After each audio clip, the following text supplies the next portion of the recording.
for the next part, we will going to solve yung statically indeterminate natin using superposition method. So, meaning to say, magdodrawing tayo dito and kukunin natin yung mga deflections natin. So, meron tayo dito na 4 na beam. So, etong sa kabila nating beam, ito yung kabuuan on the left side. So, plus yung figure B, plus the figure C, plus the figure at D. So, first of all, ayusin muna natin. So, kalasin natin to. So, unahin muna natin yung varying load natin. So, ito yung figure B natin.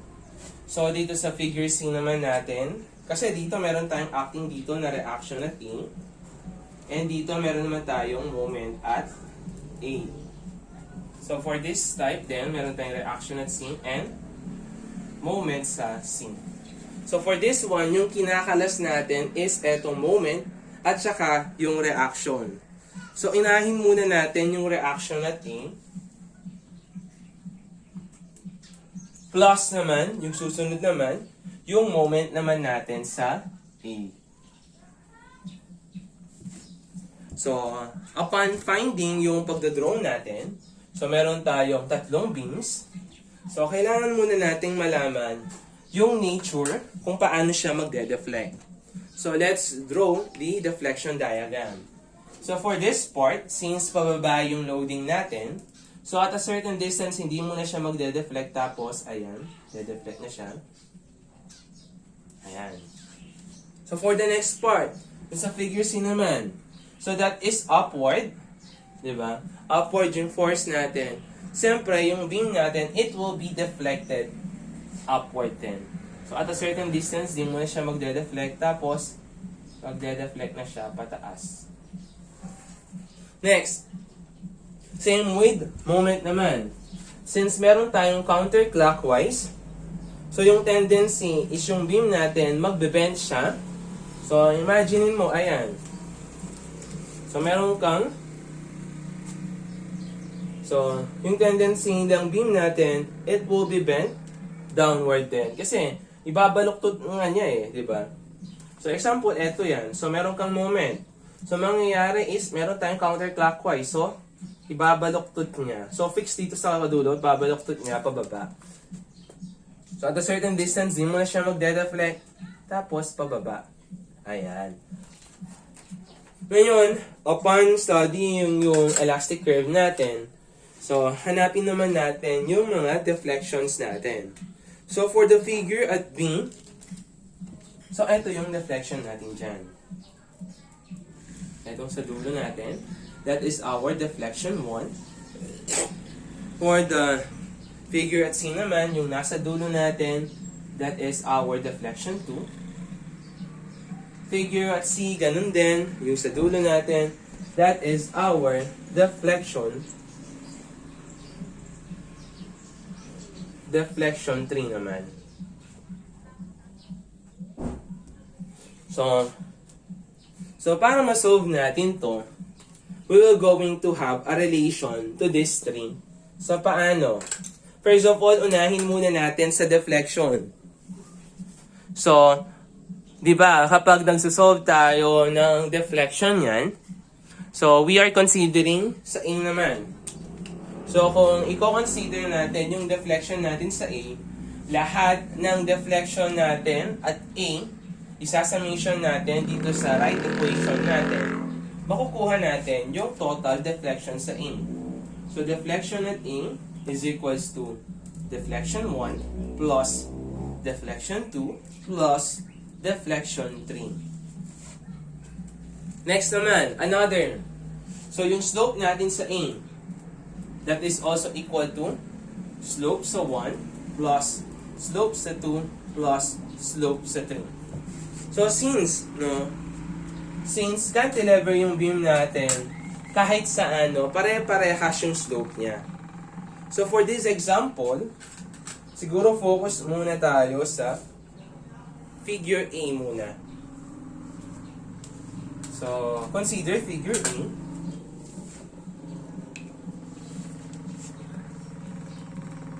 consider.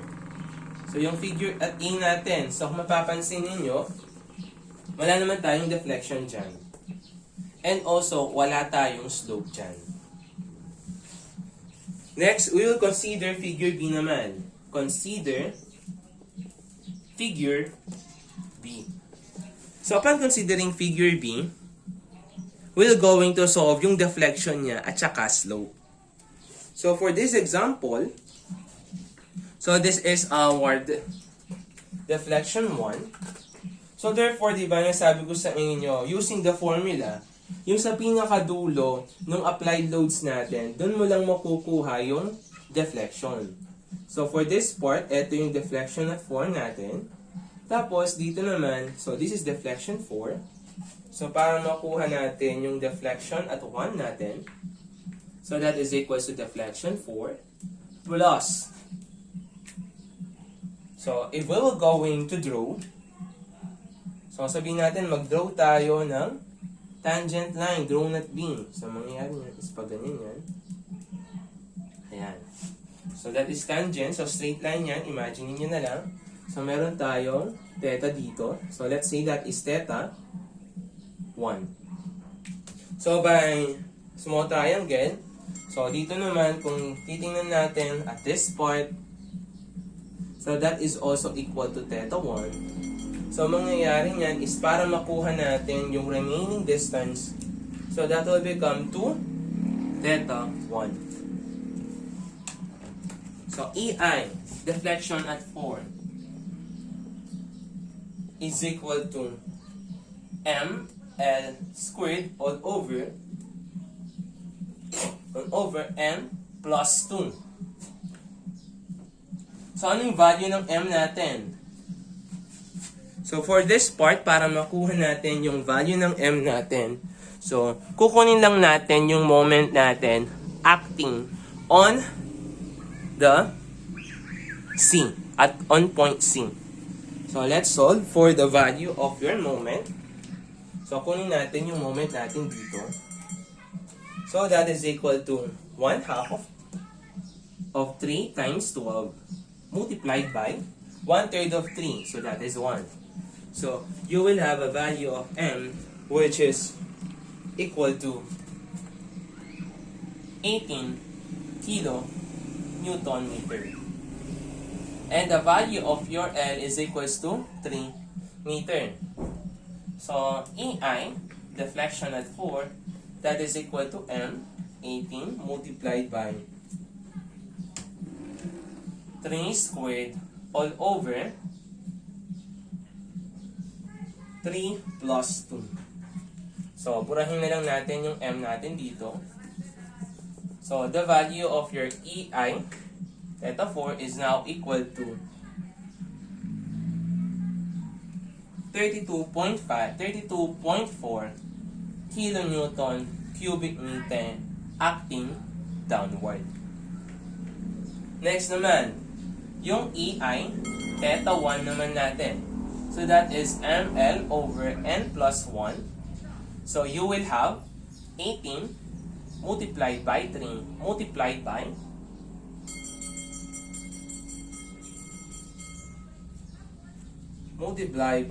3 plus 1.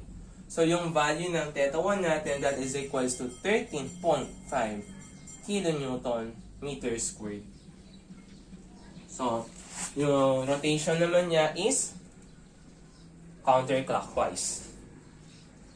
So, para makuha natin yung deflection at 1 natin, that is equal to theta 4 natin, which is equal to, so i-divide natin by EI para makuha natin yung value ng deflection at 4 natin.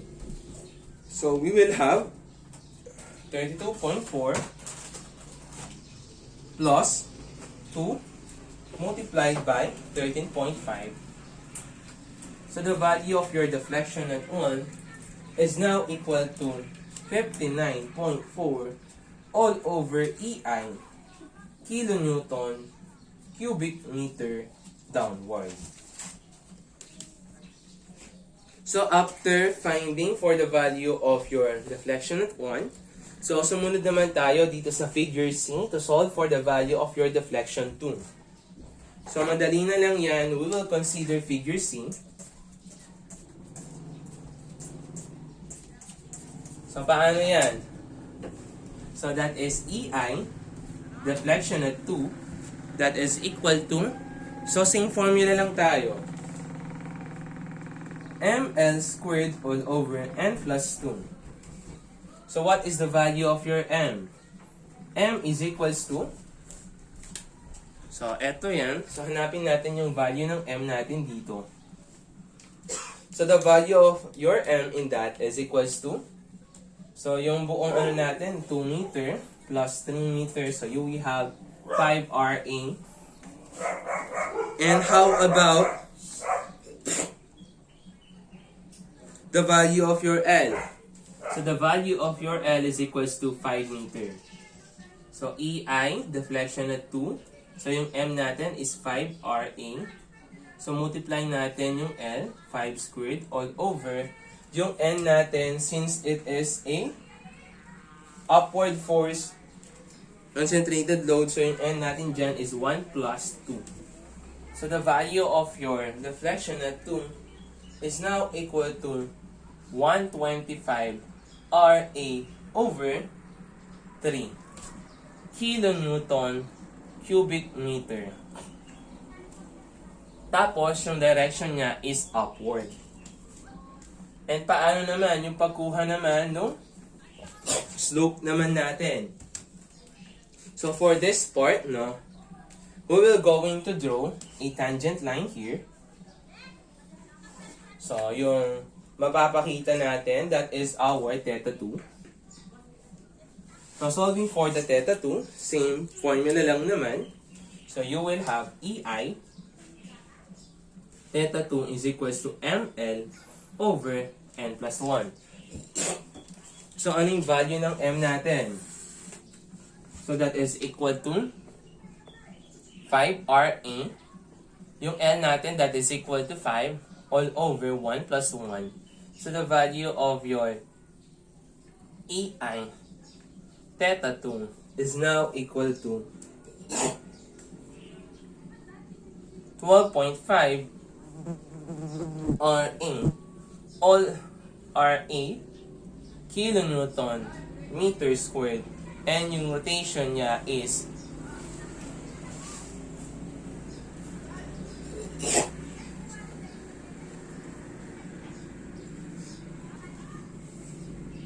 so yung rotation niya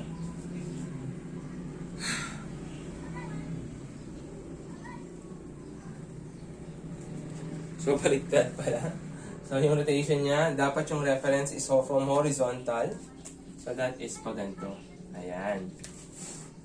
Next, we will going to consider naman yung susunod na figure natin. So consider, kasi meron na tayong value eh. So consider the last figure, yung figure D naman. So EI, deflection of string is equals to ML squared all over N plus 2. So, ano yung value ng M natin? So, yung M natin dito, eto yan. So, for this, the value of your M is equals to MA.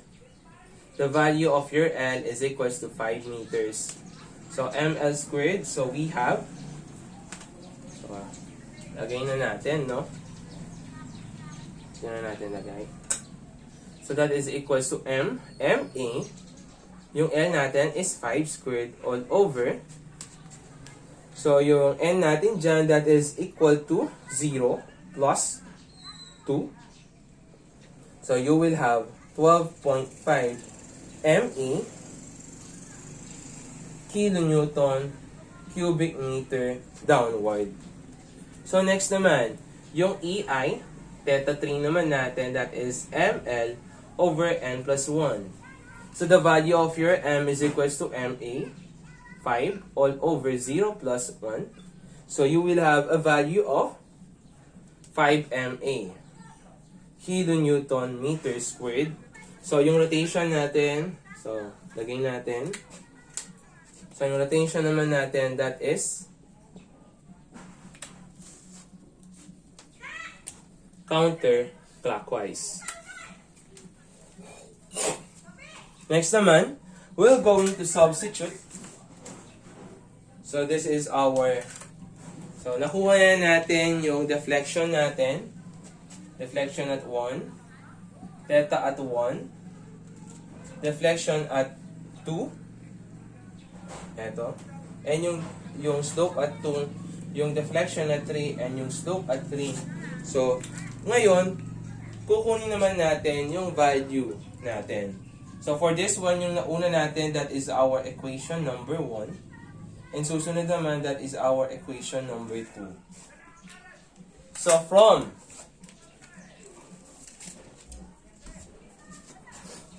we will going to substitute yung mga nakuha nating value na deflection 1, deflection 2, and deflection 3 to 1.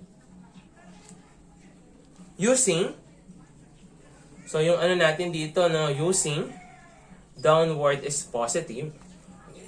So nangyayari niyan, since yung deflection at A natin that is equal to 0 is equal to,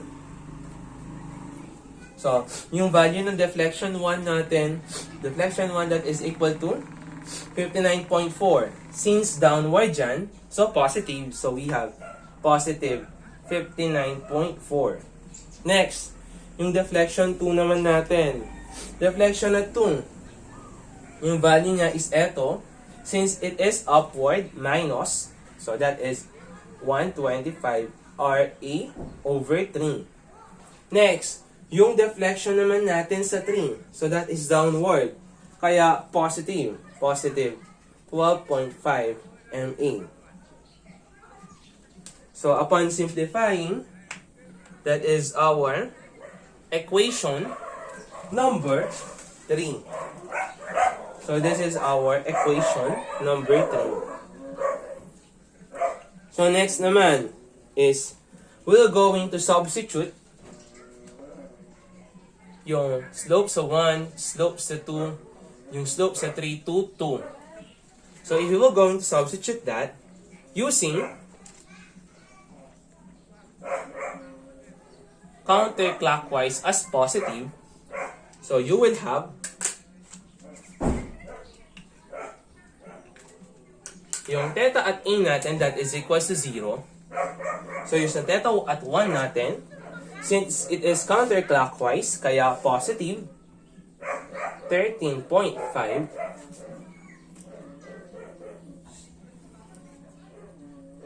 No, susunod naman, yung deflection at 2 natin. Since it is clockwise, so minus yan.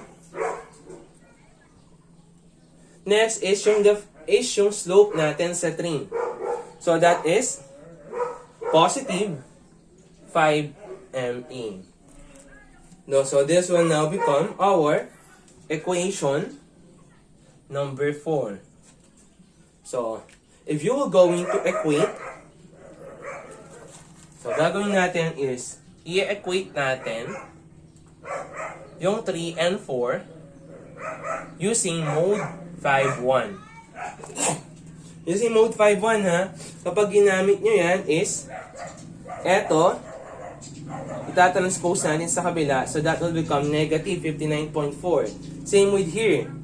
This one, itatranspose natin dito. So, kapag i-input mo sa calculator, that will become negative 13.5. So, makukuha na natin yung value ng RA natin at saka MA natin, which are equal to 2.4624 kilonewton, and yung MA naman natin na 3.456 kilonewton meter. So, summation moment at C, makukuha natin yung moment at C. Summation forces vertical, makukuha naman natin yung reaction sa C naman.